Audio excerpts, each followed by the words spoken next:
The hallway outside the courtroom felt colder than usual, like the air was holding its breath. I clutched my case folder so hard the edges bent under my fingers. I kept telling myself I was ready, that I had every note, every fact, and every piece of evidence lined up perfectly. But none of that prepared me for the sound of his steps behind me.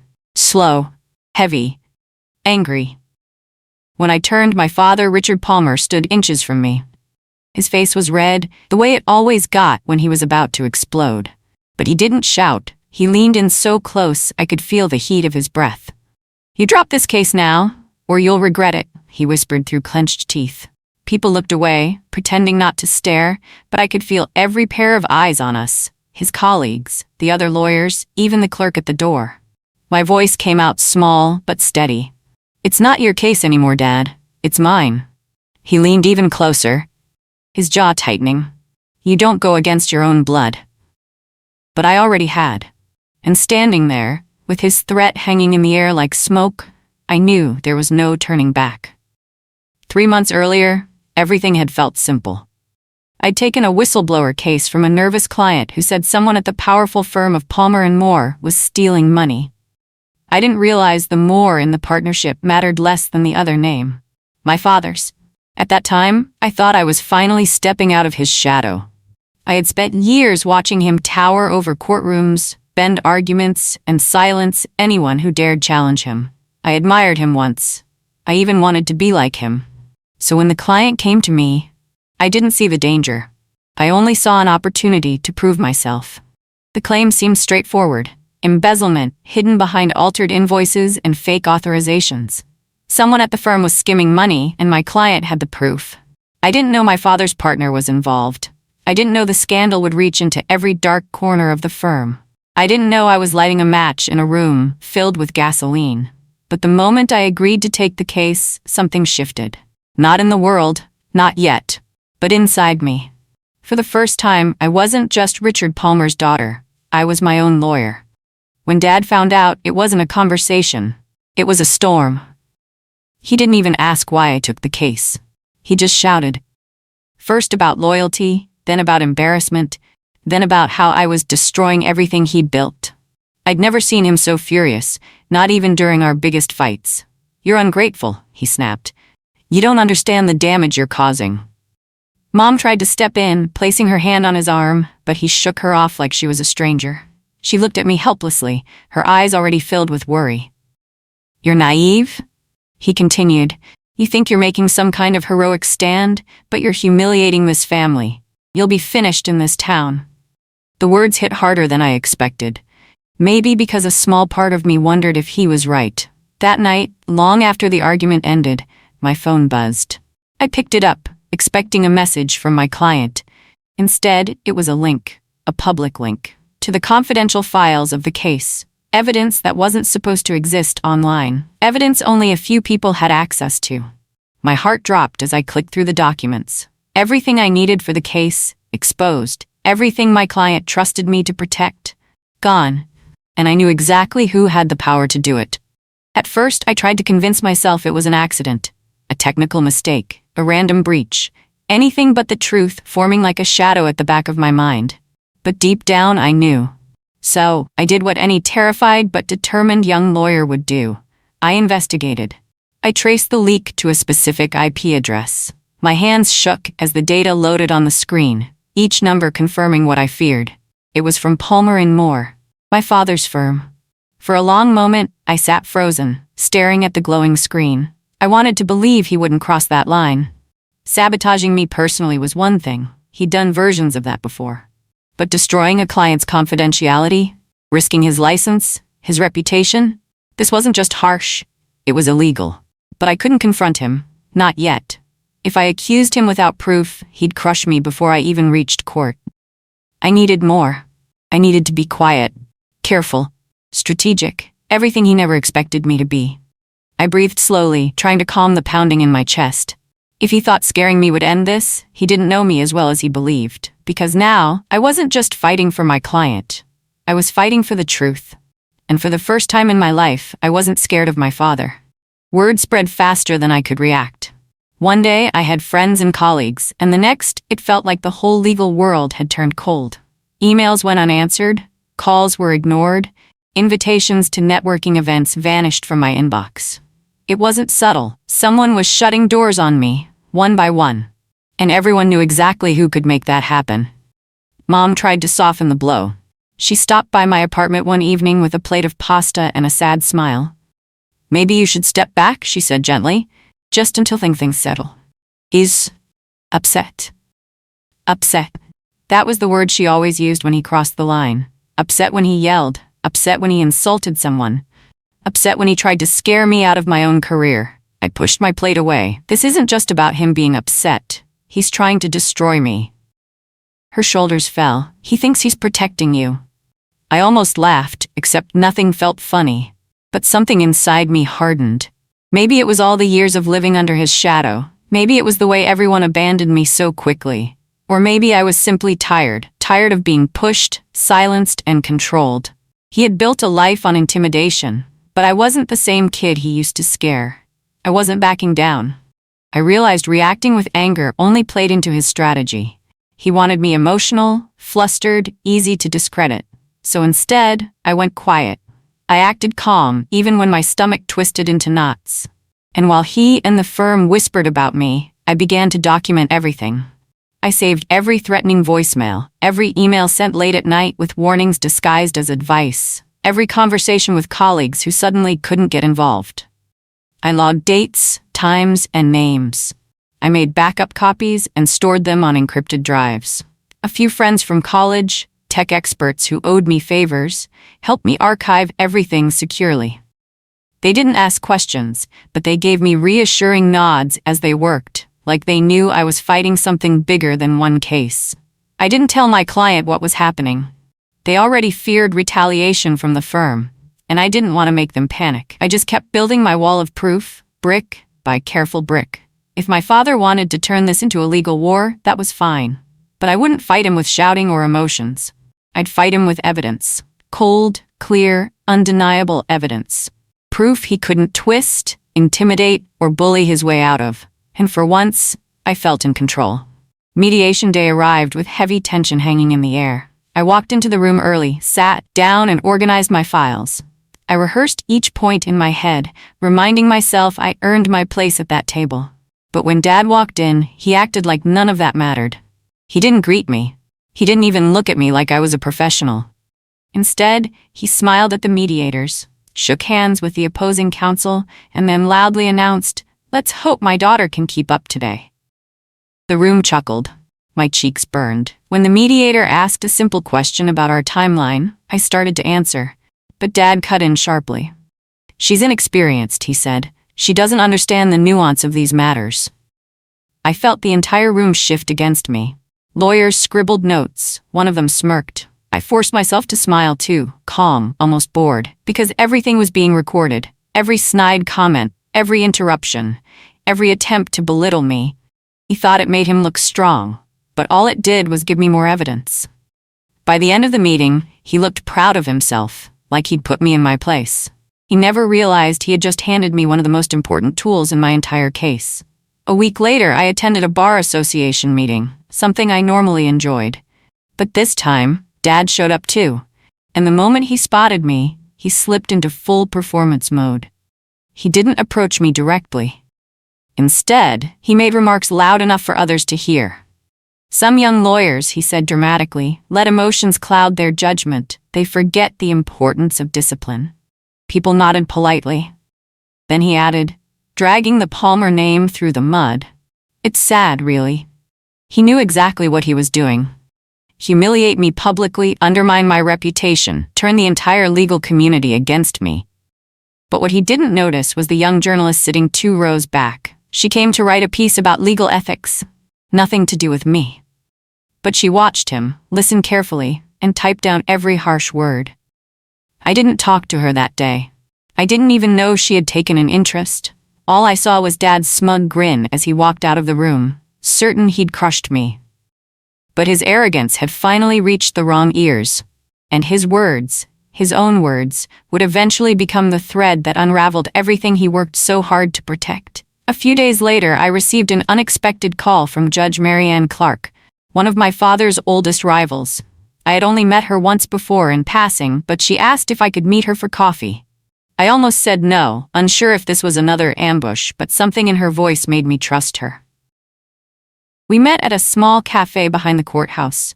She sat with perfect posture, her silver hair pulled back neatly, her eyes sharper than any lawyer I'd ever seen. "I've been watching what's happening," she said. "Your father makes enemies easily, but he's never had someone stand up to him from inside his own world." I didn't know what to say. My throat felt tight. "You're brave," she continued, "and brave lawyers change things." She then offered something I didn't expect: help. She walked me through my arguments, showed me weaknesses I'd missed, and helped me prepare for the battles ahead. Then she introduced me to one of her contacts on the state ethics board. "They've received complaints about your father before," she said quietly. "Your evidence might be the missing piece." For the first time in months, I didn't feel alone. I felt ready. When Dad realized I wasn't backing down, he didn't call me himself. Instead, he sent a message through Mom. She showed up at my apartment with trembling hands and a voice that cracked as she repeated his words. "He says if you don't drop the case, he'll have you disbarred." The threat hit like a punch, not because I believed he could do it, but because I believed he would try. Mom sat on my couch crying softly. "Please," she whispered, "just walk away. He's scared, he's losing control." I knelt beside her. "I'm not trying to destroy him. I'm trying to do the right thing." But she only shook her head, unable to see the difference. That night, after she left, I opened my laptop. My hands didn't shake this time. I pulled up the folder labeled Palmer Evidence and attached the entire packet to a message addressed to the ethics board contact Judge Clark had introduced me to. I stared at the screen for a moment, feeling the weight of what I was about to do. Then I clicked send. It wasn't revenge. It was protection, against a man who believed he was untouchable. And suddenly, I realized I was no longer afraid of him. Not even a little. Family dinners became battlegrounds. Mom cooked the same roasted chicken she always made when she wanted peace, but nothing felt peaceful anymore. Dad sat at the head of the table like a king guarding a shrinking kingdom, his jaw tight, his eyes cold. "So," he said one evening, carving his food with sharp, angry motions, "playing lawyer against me now?" I didn't look up from my plate. "I'm just doing my job." "Your job," he repeated with a bitter laugh. "You think you're ready for this world? You're out of your depth, and you don't even realize it." Mom kept her eyes on her napkin, twisting it in her hands. She hated conflict, but Dad thrived on it. He pushed and pushed, waiting for me to break the way I used to when I was younger. I didn't. "You raised me to argue," I said quietly. "Didn't you?" His fork froze midair. For a moment I saw something like confusion in his expression, as if he couldn't understand how his once obedient daughter had become someone he couldn't intimidate anymore. The rest of the dinner passed in icy silence. But as I left their house that night, stepping into the cool air, I felt something strange. Strength. I wasn't fighting just him. I was fighting who I used to be. And I was winning. I didn't know the ethics board had already launched their inquiry until Dad stormed into my office, slamming a newspaper onto my desk so hard it made a loud crack. "What did you do?" he roared.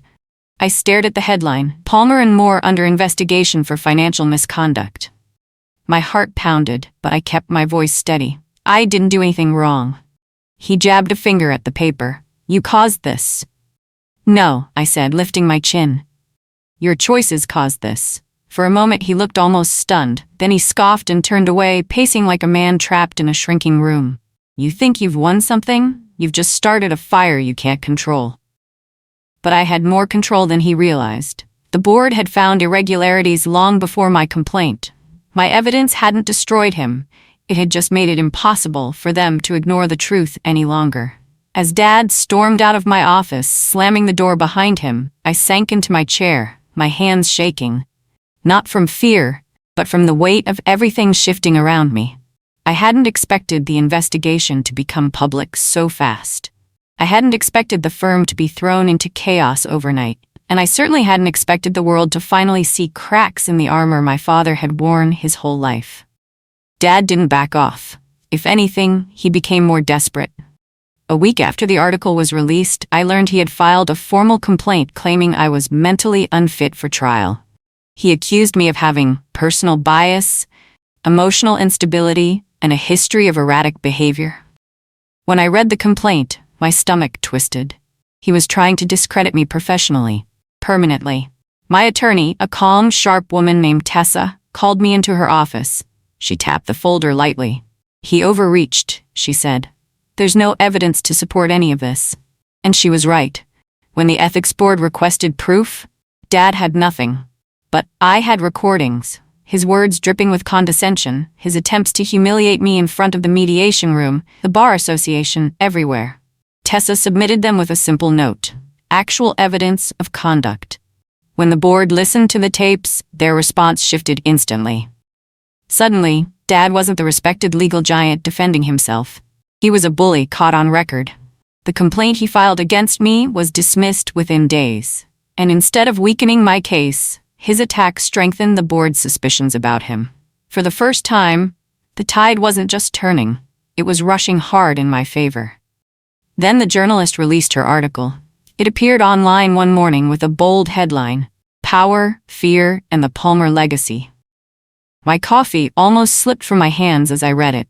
She detailed years of questionable behavior inside the firm, intimidation tactics, suspicious settlements, and employees who claimed they felt unsafe speaking out.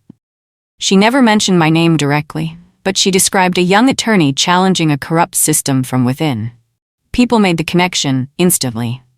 My email flooded with messages, some from lawyers who admired me, others from people who hated that anyone dared speak out against a powerful firm. But the reaction didn't matter as much as the truth finally being exposed. Dad tried to shrug off the article publicly, calling it biased and sensational. But the damage was done. Clients began canceling meetings. Partners argued behind closed doors. Rumors swirled through courthouse halls. And everywhere I went, people gave me long, curious looks. Not pity, not scorn. Recognition. I had become the symbol of something I never meant to start. I wasn't just the daughter standing up to her father. I was the lawyer standing up to corruption. And the world had finally noticed. That brings me back to the hallway confrontation that started everything. The moment his anger boiled over into pure desperation. He stood inches from me, shaking with fury. "You think this makes you strong?" he hissed. "You're killing your own bloodline." His words didn't sting the way they once would have. Instead, they sounded like someone begging the world not to change, not to move on without him. I looked him in the eyes. Maybe it's time it died and something better replaced it. For a second, he seemed stunned, like I'd spoken in a language he didn't understand. Then he turned sharply and stormed away, his footsteps echoing down the hall. He thought he had scared me. He hadn't. If anything, his desperation confirmed what I already knew. He was losing control. And he knew it. I stayed in the hallway a moment longer, steadying my breath, clutching my file again. But now with purpose, not fear. The courtroom doors opened and the clerk called my case. It was time to finish what I started. Filing the motion for full discovery felt like stepping onto a tightrope with no safety net. It was bold, risky, and guaranteed to ignite a war inside the courtroom. But the evidence I'd gathered supported the request, and for once, the law was on my side. When the judge reviewed my motion, she looked over her glasses at me, then at Dad, then back at me again. The room seemed to shrink as we waited for her decision. "I'm granting full discovery," she finally said. Dad's reaction was instant. His jaw tightened, his shoulders stiffened, and a flicker of something rare appeared in his eyes. Fear. It was gone in a second, replaced with controlled anger. But I had seen it. And seeing fear in a man who spent his whole life making others afraid gave me strength I didn't know I still had. Outside the courtroom, lawyers whispered. They knew what full discovery meant. If there were hidden financial dealings in the firm, they would surface. If documents had been destroyed, it would be uncovered. If Dad had been covering up wrongdoing, the truth would no longer stay buried. That afternoon, I walked to my car feeling lighter than I had in months. Not because I'd won, but because for the first time, he couldn't stop the truth from coming. And he knew it. The cracks inside the firm widened fast. Within days, whispers spread like wildfire. Junior partners clustered in corners, talking in low voices. Paralegals exchanged worried looks. Even the receptionist avoided eye contact with the senior attorneys. Then an anonymous message appeared in my inbox. Just a few lines, no signature. You should see what he's telling the staff to do. Check your email. Seconds later, another email arrived from a private address I didn't recognize. Attached was a screenshot of an internal message Dad sent to the entire firm. Delete internal invoices immediately. No exceptions. My breath caught. This wasn't just unethical, it was illegal. Destroying evidence during an active investigation could end careers, ruin reputations, and even lead to charges. And he had put it in writing. I forwarded the message to Tessa, who replied almost instantly. This is huge. Inside the firm, panic spread fast. Partners began blaming one another.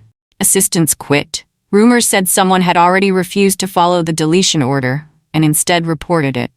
Dad was losing control of his kingdom, brick by brick. And while part of me felt a heavy sadness watching everything collapse, another part, the part that had been ignored, belittled, silenced, felt something else. Justice. It was finally catching up. A few nights later, Mom showed up at my apartment door without calling first. She looked pale, shaky, like someone who hadn't slept in days.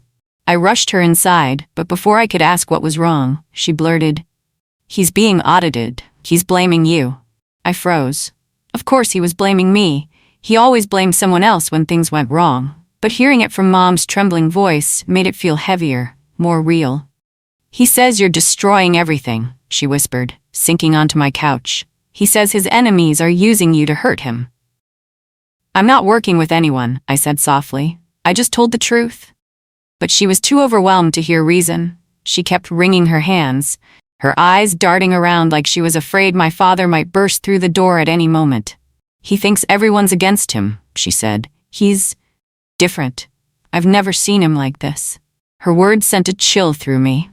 Dad was many things, controlling, intimidating, manipulative, but never scared. And now, for the first time, he was being cornered by something he couldn't bully or threaten away. His own actions. I placed a blanket over Mom's shoulders and sat beside her. "Mom," I said softly, "he did this to himself." She didn't answer, but she didn't deny it either. The courtroom felt heavy the morning the firm's financial officer took the stand. She looked nervous, adjusting her glasses and smoothing her skirt as she prepared to testify. Dad sat at the defense table, stiff and silent, his expression a blank mask. Under oath, the officer's voice wavered at first. But when asked directly if Richard Palmer had ordered internal documents to be destroyed, she swallowed hard and said, "Yes." A murmur rippled through the room. Dad's eyes widened almost imperceptibly, but he still didn't move. He didn't blink. He didn't breathe. Then Tessa stood and pressed play on a recording. His voice filled the courtroom, cold, sharp, unmistakable. "Delete internal invoices immediately, no exceptions." It echoed off the walls, louder than I remembered. There was no way to explain it away. No clever argument, no intimidating glare, just the truth, clear and undeniable. The judge's face tightened. Lawyers shifted uncomfortably. Even the bailiff looked stunned. Dad finally moved. His shoulders slumped, just slightly, like the weight of his choices was finally sinking in. For years he had built an empire on fear. But fear couldn't save him now. The trap had snapped shut, and it wasn't my doing anymore. It was his own voice that destroyed him. The ethics board moved fast after the testimony. Within a week, they suspended Dad's license, pending a full review. The news spread everywhere. Legal newsletters, courthouse gossip, even the local radio. Clients panicked and pulled out of cases. Partners scrambled to distance themselves from him. He stepped down from the firm temporarily, though everyone knew it wasn't temporary at all. It was the beginning of the end. I thought I would feel triumphant. I thought there would be a rush of victory, a moment where I finally felt vindicated. But instead, I felt exhausted. Months of fear, pressure, and conflict had worn me thin. I kept replaying every moment that brought us here, the leaked files, the threats, the humiliation, the public confrontations. None of it felt victorious. It felt like loss. I had lost the father I thought I had, and he had lost the career he valued more than anything. Still, deep inside, I knew I hadn't done anything wrong. I hadn't lied. I hadn't cheated. I hadn't betrayed him. He had betrayed himself. As I left the courthouse that day, I lifted my face toward the sun. For the first time in months, I breathed freely. Not because everything was over, but because I knew I had done the right thing. even when it hurt. Mom stayed with me for a few days after the suspension came down. She moved quietly around the apartment, cooking small meals, folding laundry, cleaning things that didn't need cleaning. She never said it out loud, but I could tell she was terrified to go home. On the third night, she finally spoke. "He thinks everyone abandoned him," she said softly, staring at her untouched tea. "He keeps asking why you hate him." The words hit me harder than I expected. "I don't hate him," I whispered. "I never did." Mom nodded slowly, like she already knew that, but didn't know how to tell him. "He's not listening to anyone," she continued. "He keeps saying it's all a setup, that you were manipulated, that someone turned you against him." I sighed. "No one turned me. He put himself here." Mom flinched at the truth, even though I said it gently. Years of living in his shadow had conditioned her to avoid acknowledging his flaws. But she didn't defend him this time. She didn't correct me or ask me to understand him better. Instead, she squeezed my hand. "I'm proud of you," she said quietly. "You did the right thing, even if he can't see it." And for the first time in a long time, I felt seen by her. Really seen. A week later, my phone rang just after midnight. I answered groggily, expecting Mom, but it was Dad. His voice was low, strained, nothing like the commanding tone he always used. "We need to talk," he said. My chest tightened. "About what?" "You know what about." I didn't. Not exactly. But part of me suspected he wanted to reclaim control, rewrite the narrative, or guilt me into retracting something. I almost hung up, but then he said something that made me freeze. "I'm scared." I sat up straight. In 27 years, I had never heard him say those words. Not once. Dad was the kind of man who kept moving even when the ground cracked under him. Hearing real fear in his voice felt surreal. He continued, "They're saying things, serious things, things that could ruin everything I built." I waited for him to take responsibility, to acknowledge what he had done, but he didn't. Instead, he asked, "Why didn't you come to me first? Why didn't you protect your own family?" The anger that rose in me was sharp but quiet. "I wasn't the one you needed protection from," I said. A long silence followed. For the first time, I think he realized he couldn't manipulate me anymore, and that scared him more than any suspension ever could. After that call, Dad went silent. No messages, no late-night accusations, no attempts to twist my words. Just silence. I didn't know if that was good or bad. Then, 3 days later, the DA's office reached out. They had received multiple reports about document destruction within the firm, and they wanted to interview me about my whistleblower statement. The word whistleblower made my stomach drop.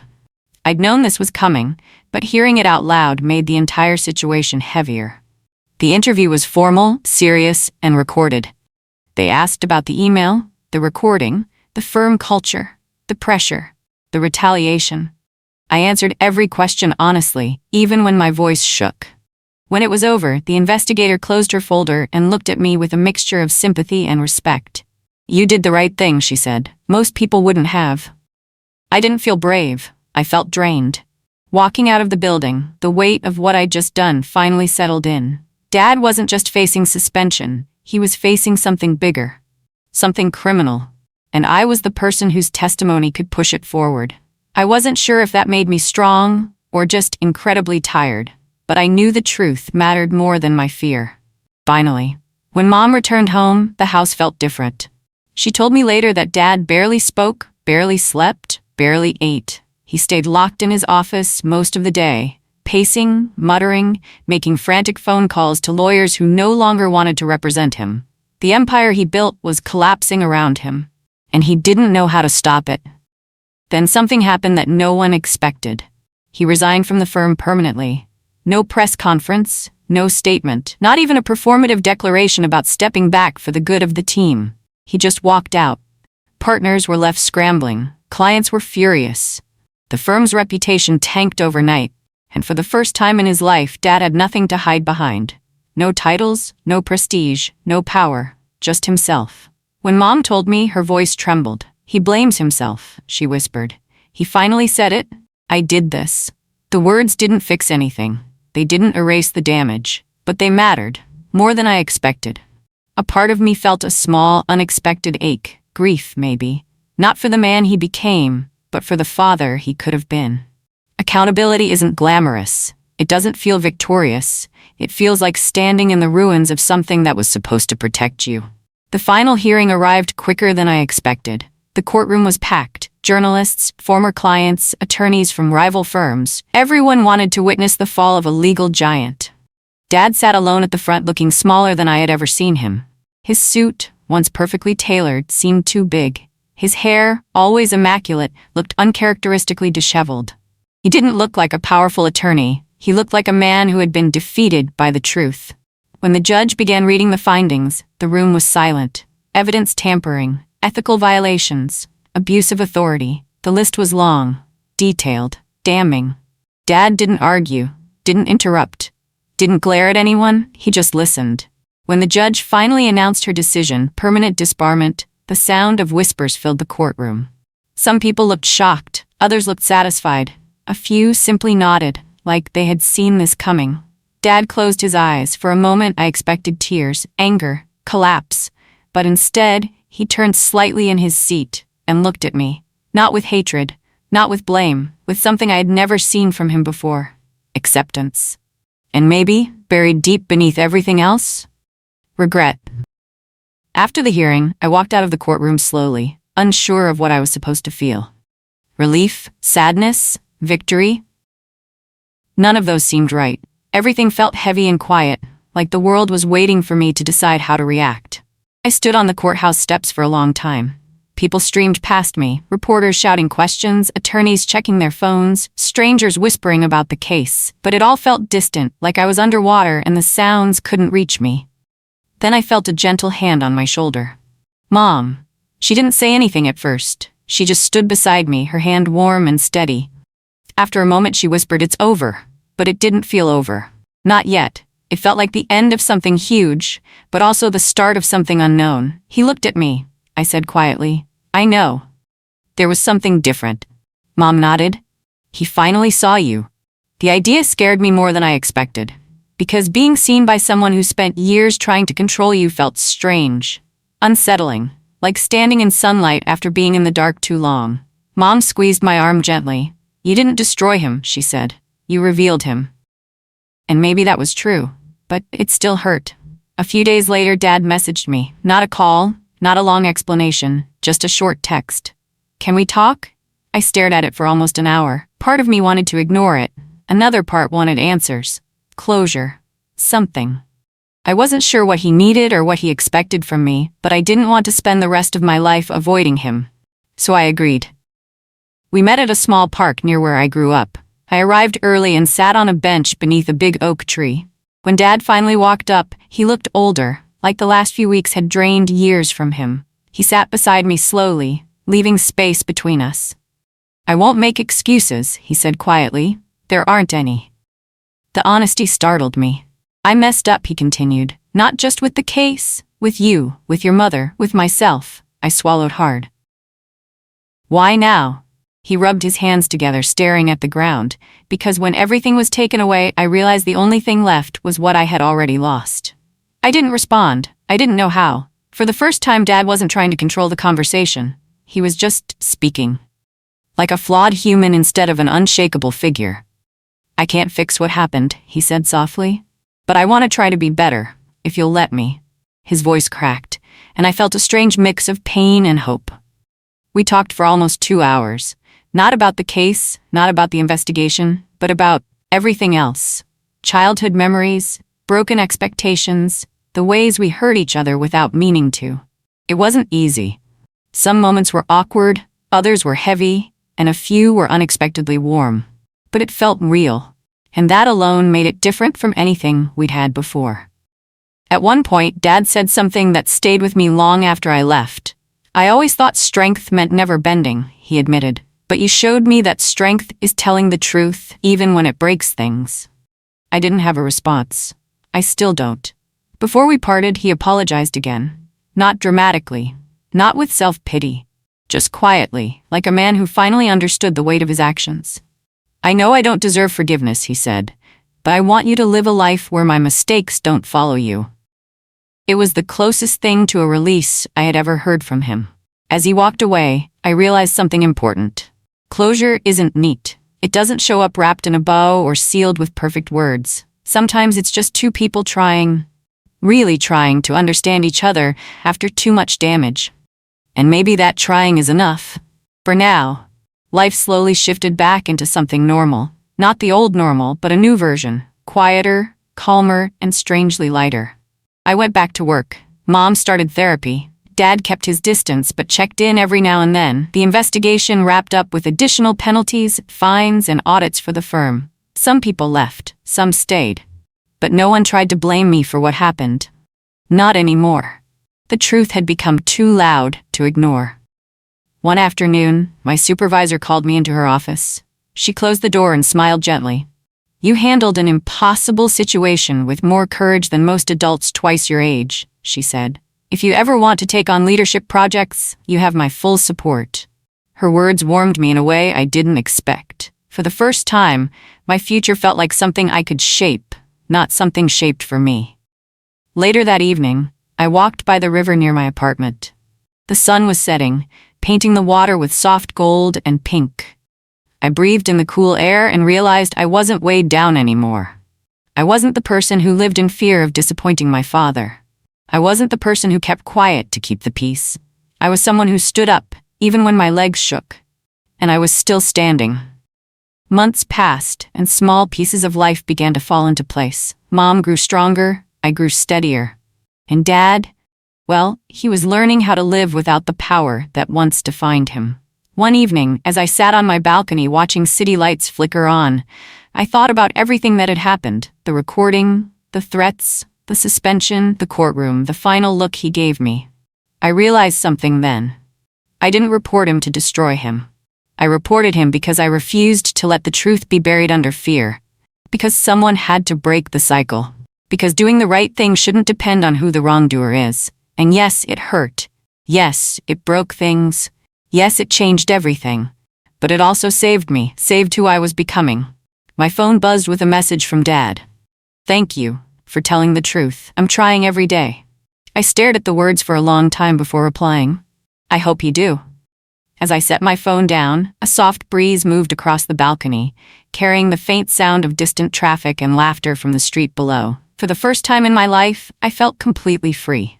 Not from him, but from the fear that once kept me silent.